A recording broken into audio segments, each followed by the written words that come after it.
నమస్కారం, వార్తలకు స్వాగతం. ముందుగా ముఖ్యాంశాలు. ఉండవల్లి ప్రెస్ మీట్, పలు అంశాలపై వివరణ.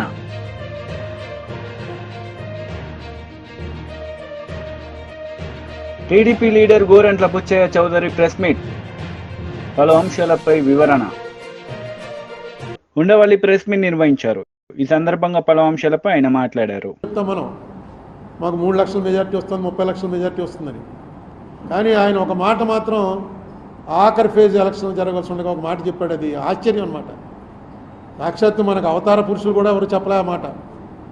ఆయన ఏమన్నాడంటే, నేను మామూలుగా అందరూ పుట్టినట్టు తల్లిదండ్రుల కలయిక వల్ల పుట్టినట్టుగా నాకు అనిపించట్లేదు. భగవంతుడు నన్ను వేరే పంపించాడు, ఏదో పని మీద ఇక్కడికి పంపించాడు. అందరినీ భగవంతుడు పని మీదే పంపిస్తాడు. ఆ మాట మనం అనుకోవడం కాదు, ప్రజలు అనాలి. ఈయన కారణ జన్ముడండి అని. ఎప్పుడైతే ఆయనే అనుకుంటున్నాడో దానికి ఒక జబ్బు కూడా ఉంది సైకాట్రీలో, మెగలోమానియా అంటారు. అంటే తనని దేవుడి కింద భావించుకునేటువంటి జబ్బు అది. అదేంటో చాలా విచిత్రంగా ఆయన అలా అంటాడు అనుకోలేదు. ఎందుకంటే ఆయన చాలా గొప్ప స్పీకర్. ఆయన ఇవాళ భారతదేశంలో ఆయన్ని మించి హిందీలో స్పీచ్ ఇవ్వగలిగినటువంటి మనిషి ఇంకోటి లేడు. అంత గొప్ప స్పీకర్. ఎందుకు ఆ రాంగ్ అంటే బహుశా అది దృష్టిలో పెట్టుకునే భగవత్ గారు ఆ మాట అని ఉంటాడు. అహంకారం అనేది తలకెక్కితే చాలా ప్రమాదంలో పడిపోతాం. మోడీ గారు కూడా ఇప్పుడు బాగా కంట్రోల్ అయ్యాడు. ఆయన ఒక్కళ్ళకిలో కానీ ఆయన బిహేవియర్ ఇది కానీ చూస్తున్నట్టయితే చాలా కంట్రోల్ అయ్యాడు. నాకు ఎప్పుడు కూడా బీజేపీ ప్రభుత్వం రావడానికి నేను ఎప్పుడు వ్యతిరేకం కాదు. ప్రతిపక్షం కూడా బలంగా ఉండాలి. ప్రతిపక్షం లేని డెమోక్రసీయే కాదు. ఇప్పుడు ప్రతిపక్షం ఆంధ్రప్రదేశ్లో 11 స్థానాలకు వచ్చేసింది. స్థానాలు 11 వచ్చినా 2019 ఎలక్షన్లో చంద్రబాబు నాయుడు గారికి ఎన్ని ఓట్లు వచ్చాయో అంతకన్నా 1-2 ఓట్లు ఎక్కువ వచ్చాయి జగన్కి. ఇప్పుడు స్థానాలు 11 వచ్చినా ప్రతిపక్ష పాత్ర మీరు నిర్వర్తించడంలో విఫలమైతే మాత్రం ప్రజాస్వామ్యానికి అర్థమే లేదు. మనం 14లో చూసాం. ఏడాదిన్నర ముందో జగన్మోహన్ రెడ్డి బాయ్కాట్ చేసి అసెంబ్లీని బయటకు వచ్చేసాడు. అసెంబ్లీకి ఎవడో వెళ్ళడం మానిచ్చారు. అలాగే 19లో చూసాం, చంద్రబాబు నాయుడు గారు బాయ్కాట్ చేసి బయటకు వెళ్ళిపోయారు. అక్కడ కూడా అసెంబ్లీ ఏమీ జరగలేదు. ఇప్పుడన్నా కనీసం ఉన్నది 10 మంది అయినా అసెంబ్లీలో కరెక్ట్గా మీరు ఏం చేయాలి. ఎందుకంటే అత్యున్నత వేదిక అది. ఏం అడగాలనుకుంటున్నారో, ఏం చేయాలనుకుంటున్నారో చేయండి. అయిపోయింది. అప్పుడు 23 వచ్చినప్పుడు మీరు చెప్పారు 23 స్థానాలు వచ్చాయి, ఇంక అయిపోయింది చంద్రబాబు నాయుడు చాప్టర్ క్లోజ్ అని. ఇవాళ ఏమైంది? మీకు 11 స్థానాలు వచ్చినప్పుడు వాళ్ళు అంటారు మీ చాప్టర్ క్లోజ్ అని. చాప్టర్లు ఏవి క్లోజ్ అవ్వవు. మీకు ఒక ఉదాహరణ చెప్తాను. ఇదేదో నేను ఊహించి చెప్తుంది కాదు. 1989లో ఇక్కడ సీనియర్లకు తెలిసి ఉంటుంది. 89లో ఫస్ట్ టైం ఎంజీ రామచంద్రన్ చచ్చిపోయిన తర్వాత ఎలక్షన్లు జరిగాయి. అంతకుముందు ఆ ఎంజీ రామచంద్రన్ గారి భార్య జయలలిత ఇద్దరు కూడా పార్టీ నాదంటే నాదని కొట్టుకున్నారు. 89 ఎలక్షన్లో క్లియర్గా 169 సీట్లు కరుణానిధి గారి పార్టీకి వచ్చాయి. 30 సీట్లు జయలలిత గారి పార్టీకి వచ్చింది. కరుణానిధి గారు సీఎం అయ్యాడు. నెక్స్ట్ 91లో రాజీవ్ గాంధీ గారు చచ్చిపోయిన తర్వాత అనుకుంటాను ఈ ఎల్టీటీఈకి కరుణానిధికి సంబంధాలు ఉన్నాయనే దీంతో కరుణానిధి ప్రభుత్వాన్ని రద్దు చేశారు. రద్దు చేసి మళ్ళీ ఎలక్షన్లు వచ్చాయి. మళ్ళీ ఎలక్షన్లు వస్తే జయలలితకి 225, కరుణానిధికి 7 సీట్లు. ఎక్కడ 180-69 తక్కువ 7కి పడిపోయాడు. రూలింగ్లోంచి అపోజిషన్లోకి, మిజరబుల్ అపోజిషన్. కానీ ఏడుస్తూ ఇంట్లో కూర్చోలా. నడిపాడు 5 ఏళ్ళు ప్రతిపక్ష పాత్ర నడిపాడు 7గురితోటే. నడిపి 96 వచ్చేటప్పటికి కరుణానిధికి 221, జయలలితకి 4 అసెంబ్లీ సీట్లు. లాస్ట్ టైం 7 వచ్చిన వాడేమో 221 పెరిగాడు. 225 వచ్చిన వాళ్ళు 4కు తగ్గారు. 2011లో మళ్ళీ 203. జయలలిత 2 సార్లు నెగ్గింది. 2016లో కూడా నెగ్గింది ఆవిడ చచ్చిపోవటానికి ముందు. అంతకుముందు ఎప్పుడు ఒకసారి అయినా ఒకసారి ఆవిడ అలా వచ్చేది. 2 సార్లు నెగ్గింది ఆవిడ. ఈ రాజకీయంలో ఎప్పుడు కూడా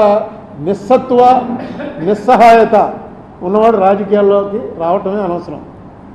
మొన్న వేసంకాలం టీవీలో చూస్తుంటే మనకి చెమటలు పట్టేసావు. ఏంట్రా బాబు ఇంత ఎండలో అలా పడి మెయిన్ రోడ్డు మీద నిలబడి అలా మాట్లాడుతున్నాడు, చెమటలు కారిపోతుంటే మనకే భరించలేకపోతున్నాం.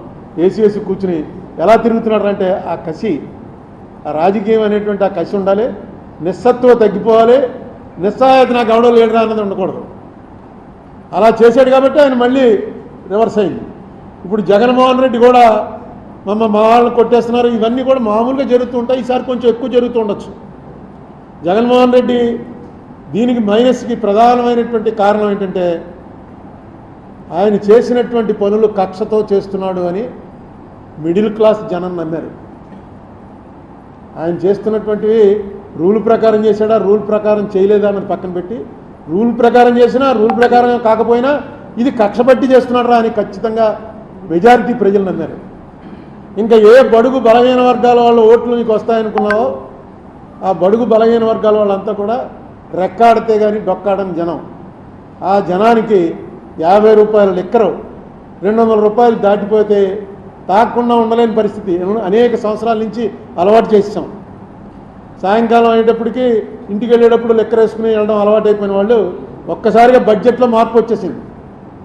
మీరు ఇచ్చే ఎన్ని వేలు ఇచ్చారు, ఆటో డ్రైవర్కి ఇచ్చారు, తర్వాత చిన్న చిన్న పనులు చేసుకుంటున్న వాళ్ళకి ఇచ్చారు, 3000 రూపాయలు పెన్షన్ ఇచ్చారు, ఇవన్నీ కూడా కలిపి కూడా ఆ ఫ్యామిలీ బడ్జెట్లో తేడా వచ్చేసింది ఈ లెక్కర వల్ల.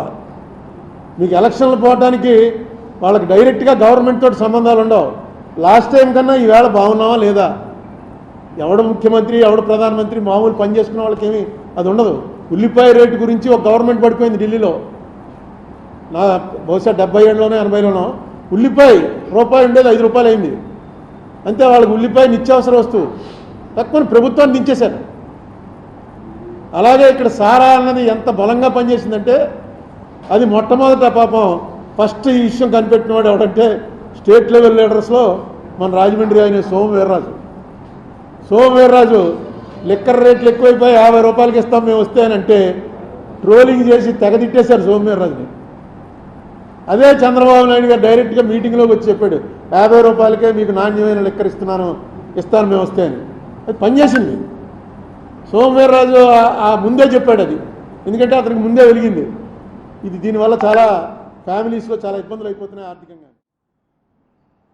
బీజేపీ మహిళా లీడర్ ప్రెస్ మీట్ నిర్వహించారు. ఈ సందర్భంగా పలు అంశాలపై ఆమె మాట్లాడారు. పాఠ్య పుస్తకాల ముందు మాటలు ముఖ్యమంత్రి పేరు దగ్గర పాత ముఖ్యమంత్రి కేసీఆర్ గారి పేరు, విద్యాశాఖ మంత్రి పేరు దగ్గర సబితా ఇంద్రారెడ్డి గారి పేరు పెట్టి ముందు మాట ఉన్నటువంటి పుస్తకాలను అట్లనే ప్రచురించి అట్లనే స్కూళ్ళల్లో కూడా పంపించిన తర్వాత అక్కడ ఉన్నటువంటి ఉపాధ్యాయులు విద్యార్థులు చూసిన తర్వాత తప్ప ఈ వార్త వెలుగులోకి రాలేదు. అంటే ఇంత దౌర్భాగ్యమైనటువంటి పరిస్థితి ఎందుకున్నది ఈ రాష్ట్రంలో అంటే కాంగ్రెస్ పార్టీ ఇంకా వాళ్ళు అధికారంలోకి వచ్చినాము అని వాళ్ళే నమ్ముతలేరు. ఇంకా ముఖ్యమంత్రి కేసీఆర్ గారే, ఇంకా విద్యాశాఖ మంత్రి సబితా ఇంద్రారెడ్డి గారే అనుకొని ఉండాలి. లేకుంటే దిక్కు దివానం లేని ఒక శాఖ కింద విద్యాశాఖ ఇవాళ అట్లా ఏదో 6వ వేలు కింద పక్కన పడేసన్న ఉండాలి. ఎంత దౌర్భాగ్యమైనటువంటి పరిస్థితి అంటే ముఖ్యమంత్రి ఎవరో కూడా చూడకుండా పుస్తకాలు ప్రచురణ అయ్యి అవి డిస్ట్రిబ్యూషన్ జరుగుతున్నాయి అని అంటే పర్యవేక్షించడానికి ఒక మంత్రి లేడు తెలంగాణ రాష్ట్రంలో. తెలంగాణ రాష్ట్రంలో గనక ఒక విద్యాశాఖ మంత్రి ఉండి ఉంటే ఇవాళ ఆ మంత్రి కింద ఆ శాఖ కింద అధికారులు ఉండి ఉంటే పర్యవేక్షణ అనేటువంటిది జరిగి ఉండి ఉంటే ఇవాళ ఇటువంటి దుస్థితి రాదు. అందుకే ఇవాళ భారతీయ జనతా పార్టీ తరఫున మేము తెలంగాణ ప్రజల పక్షాన, తెలంగాణలో చదువుకుంటున్నటువంటి పేద విద్యార్థుల పక్షాన, విద్యార్థుల తల్లిదండ్రుల పక్షాన కాంగ్రెస్ పార్టీని ప్రభుత్వాన్ని డిమాండ్ చేస్తున్నాం. తెలంగాణ రాష్ట్రానికి విద్యాశాఖ మంత్రి కావాలి. బడిబాట మొదలైంది, బడికి మంత్రి లేడు. తెలంగాణ రాష్ట్రంలో కాంగ్రెస్ ప్రభుత్వం రాగానే మద్యానికి మంత్రి ఉన్నాడు తప్ప విద్యకు మంత్రి లేడు. ఇది సిగ్గుపడాల్సినటువంటి అంశం.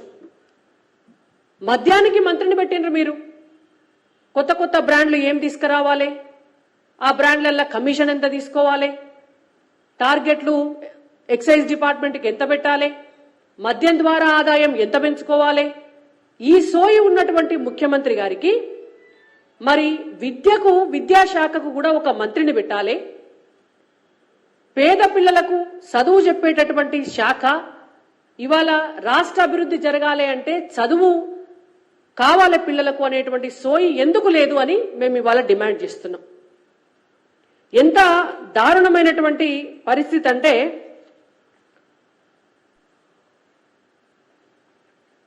పర్యవేక్షణ లేని అనాథలాగా తెలంగాణ రాష్ట్రంలో ఇవాళ విద్యాశాఖ పరిస్థితి ఉన్నది. విద్యాశాఖ మంత్రి పోస్టు ఖాళీ.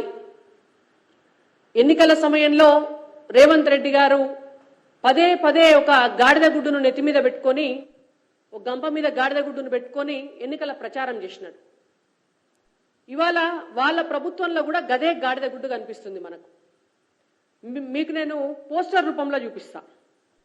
తెలంగాణ రాష్ట్రానికి విద్యాశాఖ మంత్రిని ఇచ్చిందా కాంగ్రెస్ ప్రభుత్వం అంటే గాడిద గుడ్డు ఇచ్చింది. తెలంగాణ రాష్ట్రానికి విద్యాశాఖ మంత్రి లేడు.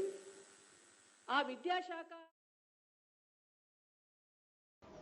బీఆర్ఎస్ లీడర్ మీడియా సమావేశం నిర్వహించారు. ఈ సందర్భంగా పలు అంశాలపై ఆయన మాట్లాడారు. చూసుకుంటే చాలా ప్రైవేట్ స్కూళ్ళని మొత్తం ఈ రాష్ట్రంలో దాదాపు మెజార్టీ కార్పొరేట్ స్కూల్ అన్ని కూడా ఇవాళ ఒక్కొక్క విద్యార్థి పేరు మీద బుక్స్ కానీ, యూనిఫామ్ కానీ, షూస్ కానీ, బ్యాగ్ కానీ ఇలాంటివి కూడా కంపల్సరీ వాళ్ళ స్కూల్ యాజమాన్యం వాళ్ళు సూచించిన దగ్గరే కొనాలని చెప్పి వాళ్ళు వ్యాపారం చేస్తూ ఉంటే, వ్యాపారం చేయదని చెప్పి జీవో నంబర్ 1 ఉన్నది, దాన్ని అమలు చేయాలని చెప్పి దాన్ని ఇంతవరకు ముఖ్యమంత్రి గారు రివ్యూ పెట్టకపోవడం వల్ల ఇవాళ ప్రైవేట్ లో చదువుతున్న విద్యార్థులందరి మీద వేల రూపాయల ఇవాళ భారం ఇవాళ విద్యార్థుల మీద ఇవాళ పడతా ఉన్నది. దానికి ముఖ్యమంత్రి గారికి సమయం దొరకలేదు. కాబట్టి దయచేసి ఇవాళ ప్రభుత్వానికి ఈ రాష్ట్రంలో విద్యా వ్యవస్థను గాడిలో పెట్టాలన్న పేదవాళ్ళకు నష్టం జరగద్దనే ఉద్దేశం కనుక ఉంటే ఇప్పటికైనా ముఖ్యమంత్రి గారు తననే రివ్యూ పెట్టాలి, లేకపోతే ఆ విద్యాశాఖ మంత్రి పని వేరే వాళ్ళకి ఇవ్వాలని చెప్పి ముఖ్యమంత్రి గారు డిమాండ్ ఇస్తూ ఉన్నాం. మీరు చేస్తున్న అనాలోచిత నిర్ణయం వల్ల, అసమర్థత వల్ల, సరిగా మీకు అవగాహన లేకపోవడం వల్ల ఇవాళ కోట్లాది రూపాయల భారం ఇవాళ ప్రజల మీద ఇవాళ పడతా ఉన్నది. ఒక్కొక్క విద్యార్థి మీద 15,000 నుంచి 30,000 రూపాయలు ఇవాళ ఈ ఫీజుల పేరు మీద, బుక్స్ పేరు మీద, షూస్ పేరు మీద, బ్యాగుల పేరు మీద, ఇతర ఐటమ్స్ పేరు మీద వసూలిస్తున్నారంటే ఒక్కొక్క విద్యార్థి మీద జరుగుతుంటే వాళ్ళు ఎంత మంది విద్యార్థులు నష్టపోతారో ఒకసారి ఆలోచన చేయాలని నేను కోరుతా ఉన్నాం. అదేవిధంగా ప్రైవేట్ స్కూల్స్ అన్ని ఇవాళ ప్రైవేట్ విద్యా సంస్థలన్నీ కూడా తన సొంత సిలబస్ తయారు చేసుకొని వాళ్ళ ప్రింటింగ్ ఇవాళ ఇవ్వడం వల్ల ఇవాళ విద్యార్థులకు ఇవాళ భారం పడుతుంది. ఇవాళ ఎన్సీఆర్టీ ప్రభుత్వం ఏదైతే ప్రింట్ చేసిన బుక్స్ అవుతున్నాయో అదే ప్రైవేట్ స్కూల్స్ యాజమాన్యం పాటించాలని చెప్పి రూల్స్ నిబంధనలు ఉన్నప్పుడు కూడా ఇవాళ ఏ ప్రైవేట్ విద్యా సంస్థలు కూడా, కార్పొరేట్ విద్యా సంస్థలు కూడా ఫాలో కాకపోవడం వల్ల అదే ఫీజులు రేట్ చేసి ఇవాళ విద్యార్థులు కూడా ఆర్థికపరమైన భారం మోపుతున్న విషయం ఇవాళ ముఖ్యమంత్రికి తెలిసినా కూడా చూసి చూడనట్టుగా వేడుకోవడం వల్ల ప్రైవేటు కళాశాలకు, ప్రైవేటు విద్యా సంస్థలకు లాభం చేకూర్చే పని ఇవాళ ముఖ్యమంత్రి గారు ఇవాళ పెట్టుకున్నారు. కాబట్టి ఆ పెట్టుకోవడానికి విద్యాశాఖ తన దగ్గర పెట్టుకున్నట్టుగా ఇవాళ రాష్ట్రం అందరూ ఇవాళ భావిస్తూ ఉన్నారు. కాబట్టి ఇప్పటికైనా ముఖ్యమంత్రి గారు మేల్కొని విద్యాశాఖ మీద ఇమ్మీడియట్ గా రివ్యూ చేయాలని చెప్పి ఏదైతే ఇంటర్మీడియట్ సర్టిఫికెట్స్ ప్రైవేట్ కళాశాలలు వాళ్ళ దగ్గర పెట్టుకున్నారో అది ఇమ్మీడియట్ గా ఇప్పించే విధంగా చర్యలు తీసుకోవాలని చెప్పి కోరుతా ఉన్నాం. అదేవిధంగా ముఖ్యమంత్రి గారు మార్పు రావాలి. చాలా ప్రైవేట్ కళాశాలలు ఇవాళ బీఈడీ డిగ్రీ సీట్ అన్ని లక్షలాది టీలకు అమ్ముకుంటారని చెప్పి గతంలో దగ్గర పెట్టిన రేవంత్ రెడ్డి గారు ఇప్పటి వరకు ఇన్సెట్ మీద, ఇంజనీరింగ్ కళాశాల మీద ఒక్కరిని కూడా పెట్టలేదు. ఇప్పుడే అసలు కౌన్సిలింగ్ డేట్ రాక అప్లై ఏ కేటగిరీ సీట్లు వేయాలి అప్లై చేయకముందే ఇవాళ బీ కేటగిరీ సీట్ల కోసం ప్రతి కళాశాల కూడా ఇవాళ ఇంజనీరింగ్ కాలేజ్ అందరూ విద్యార్థుల దగ్గర సర్టిఫికేట్ తీసుకుని ఇవాళ వాళ్ళ దగ్గర పెట్టుకుంటా ఉన్నారు. ఒక్కొక్క విద్యార్థుల దగ్గర 10 లక్షలు 12 లక్షలు ఇవాళ డొనేషన్ల పేరు మీద ఇవాళ అందరూ ఇవాళ వేధింపులుగా గురి చేస్తా ఉంటే ముఖ్యమంత్రి చూసి చూసినట్టుగా ఉండడం వల్ల ఇవాళ 100 కోట్ల రూపాయలు ఇవాళ చేతులు మారుతా ఉన్నాయి. అక్రమంగా ప్రైవేటు ఇంజనీరింగ్ కళాశాల యాజమాన్యాలు సంపాదిస్తా ఉంటే ముఖ్యమంత్రి గారు ఏం చేస్తున్నారని చెప్పి ఇవాళ మేము ప్రశ్నిస్తా ఉన్నాం. ఇవాళ ఇలాంటి ఆర్థికపరమైన నేరం విద్యార్థుల మీద పడద్దని ఆలోచన ఈ ముఖ్యమంత్రి ఉందంటే ఇప్పటికే విజిలెన్స్ కమిటీ పెట్టి తనిఖీ చేయాల్సిన ముఖ్యమంత్రి గారు ఇవాళ మౌనంగా ఉన్నారంటే ఇవాళ ప్రైవేటు కళాశాల యాజమాన్యాల అసోసియేషన్ నుంచి ఇవాళ ఎంత ముడుపులు గుర్తున్నాయి కాబట్టి ఇవాళ మౌనంగా ఉన్నారని చెప్పి ఇవాళ రాష్ట్రంలో ప్రతి ఒక్క మేధావులందరూ కూడా ఇలా ఆలోచన ఇస్తా ఉన్నారు. నిజంగా ముఖ్యమంత్రి అలాంటి ఆలోచన లేకపోతే తక్షణమే విద్యాశాఖ మీద, ఇంజనీరింగ్ కళాశాల కౌన్సిల్ మీద రివ్యూ నిర్వహించి బీ కేటగిరీ సీట్లను కూడా ఇవాళ కౌన్సిల్ ద్వారా నిర్వహించే విధంగా ప్రభుత్వం చర్యలు తీసుకోవాలని చెప్పి రాష్ట్ర ప్రభుత్వాన్ని మేము డిమాండ్ ఇస్తున్నాం. ఒకవేళ రాష్ట్ర ప్రభుత్వం ఇంకా కార్యక్రమం ఇవ్వకుంటే బీఆర్ఎస్ విద్యార్థి యోగం తరఫున ఖచ్చితంగా మేము పోరాటం చేస్తాం. పేద విద్యార్థుల పక్షాన బీఆర్ఎస్ విద్యార్థి యోగం కొట్లాడుతుంది. పేదలకు న్యాయం జరిగే కోసం, పేదలకు విద్యా నాణ్యత, పేదలకు విద్యా ఆర్థిక భారం కాకుండా ఉండటానికి బీఆర్ఎస్ విద్యార్థి విభాగం కేసీఆర్ సూచన మేరకు ఖచ్చితంగా మేము పోరాటం చేస్తాం. విద్యార్థులకు పేద విద్యార్థులకు అండగా ఉంటామని చెప్పి ఈ సందర్భంగా తెలియజేస్తాం. బీజేపీ లీడర్ మీడియా సమావేశం నిర్వహించారు. ఈ సందర్భంగా పలు అంశాలపై ఆయన మాట్లాడారు. తర్వాత పుస్తకాలను వాపసు తీసుకొని మళ్ళీ కొత్తగా ప్రింట్ చేసే ప్రయత్నం చేయడం ఇది చాలా బాధాకరం. ఇది రాష్ట్రం మీద పెను భారం మోపబోతుందన్న సంగతి నేను తెలియజేస్తా ఉన్నాను. ప్రభుత్వ ధనాన్ని దుర్వినియోగం చేసేటువంటి అధికారం మీకు లేదు. మరి 6 నెలల నుంచి బ్లూ ప్రింట్ ఇచ్చింది మీరు. మీ అధికారం నిర్లక్ష్యం వల్ల అక్కడ కేసీఆర్ బొమ్మ వచ్చిందో, కేసీఆర్ పేరు వస్తుందో, మీరు పుస్తకాలను వాపసు తీసుకొని మళ్ళీ కొత్తగా ప్రింట్ చేయించాల్సినటువంటి అవసరం ఏమున్నదని చెప్పి ప్రశ్నిస్తున్నాం. ఒకవేళ మీరు ఆ పుస్తకాలని జరిగిన తప్పిదం వెనుక ఉన్నటువంటి అధికారులను బాధ్యత చేయాలా, దాని మీద విచారణ జరిపించాలా తప్ప ఈరోజు జరిగిన దానికి పుస్తకాలన్నీ కూడా వాపసు తీసుకొని ప్రభుత్వం మీద పెనుభారం మోపడం ఇది మంచి పద్ధతి కాదు. ఏ పేజీ మీద అయితే మీరు కేసీఆర్ గారి పేరున్నదో, బొమ్మ ఉన్నదో దాని వెనకాల మీరు చూసినట్లయితే జాతీయ గీతం ఉన్నది, ప్లెడ్జ్ ఉన్నదని చెప్పేసి మాకు సమాచారం వచ్చింది. మరి అలాంటి ప్లెడ్జ్ను కానీ అలాంటి జాతీయ గీతాన్ని కూడా మీరు చింపడం అంటే ఇది దేశాన్ని అవమానపరచడమే, రాజ్యాంగాన్ని అవమానపరచడమే. కాబట్టి ఆ పుస్తకాలను యాజ్ ఇట్ ఈస్గా పంపిణీ చేసి జరిగిన తప్పిదానికి అధికారులు ఎవరైతే ఉన్నారో వాళ్ళని బాధ్యులు చేసి విచారణ జరిపించాలి తప్ప ఈ రకంగా పుస్తకాలను వాపసు తీసుకునే పద్ధతి మంచిది కాదు. ఇదే మన పక్క రాష్ట్రంలో పాత ముఖ్యమంత్రి గారి బొమ్మ ఉన్నా కూడా అక్కడ పుస్తకాలను యాజ్ ఇట్ ఈస్గా పంపిణీ చేసిన సంగతి కూడా నేను గుర్తు చేస్తా ఉన్నాను. మీరు ఈ రకంగా పర్సనల్గా వెళ్ళేసి ప్రభుత్వ ఖజానాకి భారం మోపడం భారతీయ జనతా పార్టీ ఖచ్చితంగా దీని మీద ఊరుకున్న సమస్య లేదని చెప్పి నేను తెలియజేస్తా ఉన్నాను. అదే మాదిరిగా 10 జిల్లాల్లో ఆశా వర్కర్లు పెద్ద ఎత్తున ఆందోళన చేస్తూ ఉన్నారు. వారి డిమాండ్ నెరవేర్చాలని చెప్పేసి వారు అడుగుతూ ఉన్నారు. మరి ఆశా వర్కర్లు గతంలో మీరు ఆశా వర్కర్లకు అయితేంది, ఫీల్డ్ అసిస్టెంట్లకు అయితేంది, గతంలో మీ మేనిఫెస్టోలో మీరు ఇచ్చిన హామీల మేరకు ఉద్యోగ భద్రత, వారికి మినిమం శాలరీస్ ఇస్తామని చెప్పేసి ఏదైతే ఒప్పుకున్నారో అది వెంటనే చేయాలని చెప్పి డిమాండ్ చేస్తూ ఈ రకంగా మీరు ఇష్టానుసారంగా మీరు నిర్ణయాలు తీసుకొని ప్రభుత్వ ఖజానాకి మీరు గండి కొట్టే ప్రయత్నం చేస్తే ఊరుకునే సమస్య లేదని చెప్పి మరొకసారి తెలియజేసుకుంటూ ధన్యవాదాలు తెలియజేస్తున్నాను. ఈ అధ్యక్షుల మార్పు జరగబోతుంది. కామెంట్ ఏంటి? కొత్త అధ్యక్షుల రేసులో మీ మహేష్ రెడ్డి గారు ఏమైనా రేసులో ఉన్నారు? చూడండి, సమయము టెన్యూర్ అయిపోయిన తర్వాత అధ్యక్షులు మారడం అనేది అది ఏ పార్టీలో అయినా కూడా సహజంగా ఉండేటువంటి ఒక ప్రక్రియ మాత్రమే. ఆ ప్రక్రియలో భారతీయ జనతా పార్టీ నిర్ణయం తీసుకొని అక్కడ ఉన్నటువంటి ఎలిజిబుల్ ఉన్నటువంటి ఏ నాయకుడినైనా అధ్యక్ష పదవిలో పంపడం అనేది ప్రతిసారి జరిగేటువంటి ప్రక్రియలో భాగమే. ఎవరున్నా కూడా రేపు రాబోయేటువంటి భారతీయ జనతా పార్టీ ప్రభుత్వమే తెలంగాణ రాష్ట్రంలో రాబోతున్నది. తెలంగాణ రాష్ట్రంలో ఖచ్చితంగా రేపు వచ్చేటువంటి అధికారం భారతీయ జనతా పార్టీదే. ఈ 2 ప్రభుత్వాలు చేసినటువంటి అరాచకాలు, అవినీతి ప్రజలు కళ్ళారా చూశారు. కాబట్టి రేపు భారతీయ జనతా పార్టీ వాళ్ళకి న్యాయం జరుగుతున్న పూర్తి విశ్వాసంతో ప్రజలు మా వెంట ఉన్నారు.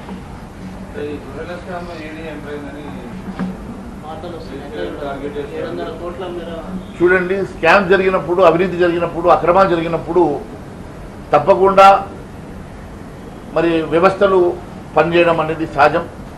తప్పకుండా న్యాయ వ్యవస్థ కానివ్వండి, పోలీస్ వ్యవస్థ కానివ్వండి, ఇన్వెస్టిగేషన్స్ కానివ్వండి, దాంట్లో భాగంగానే జరిగేటువంటి ప్రక్రియలో భాగమే అదని చెప్పి తెలియదు.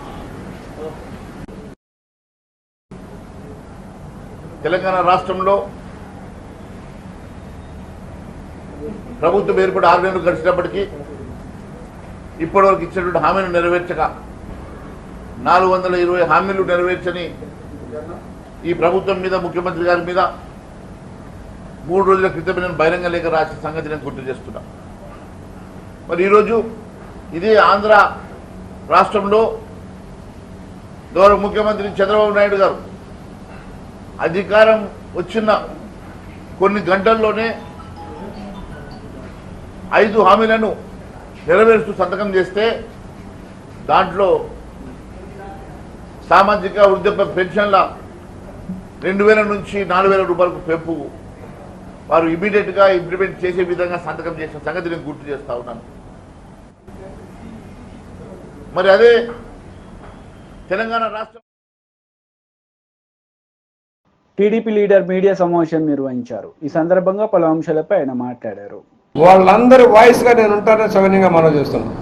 బాధితుల పక్షాన, కష్టాల్లో ఉన్న పక్షాన, ప్రజల పక్షాన నా కార్యాచరణ ఉంటుంది. అభివృద్ధి ధ్యేయంగా కార్యాచరణ తీసుకొని ప్రజల కోసం పోరాడతానని సవినయంగా మనవి చేస్తూ, మీడియా మిత్రులందరికీ నమస్కారం.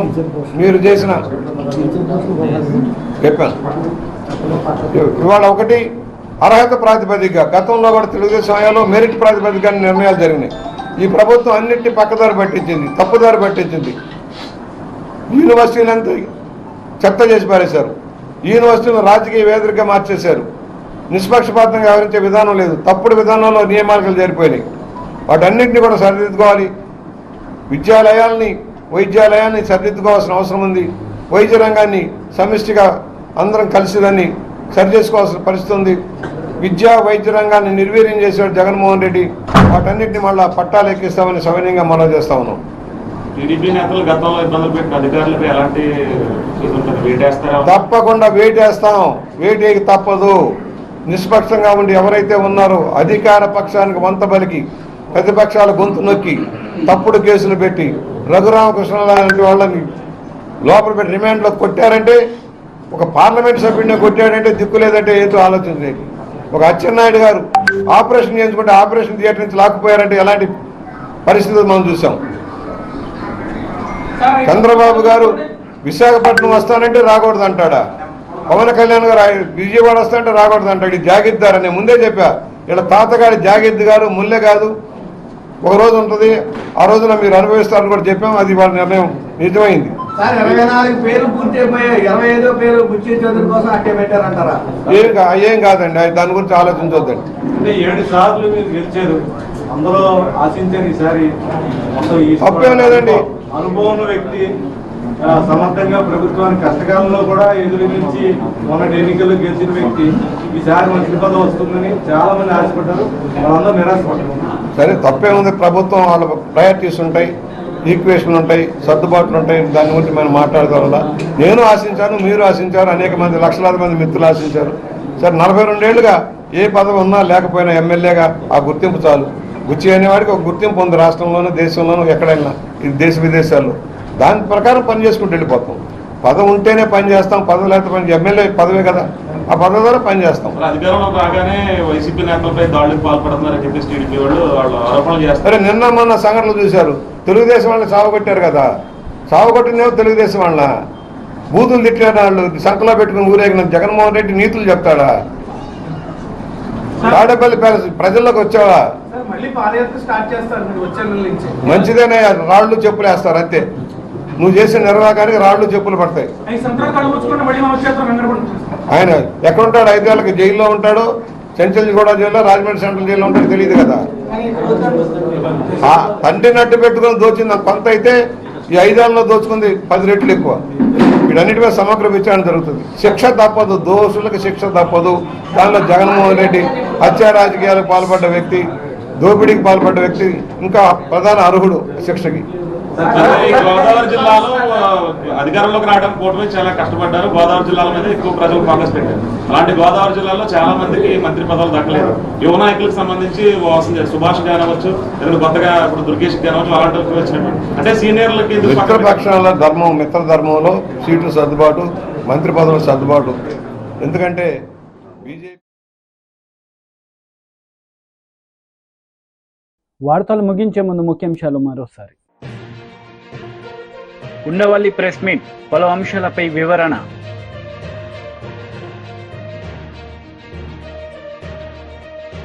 TDP leader Gorantla Butchaiah Chowdary press meet. పలు అంశాలపై వివరణ. ఈ వార్తలు ఇంతటితో సమాప్తం. తిరిగి ప్రసారమయ్యే వార్తల్లో మళ్ళీ కలుద్దాం. అంతవరకు సెలవు. నమస్తే.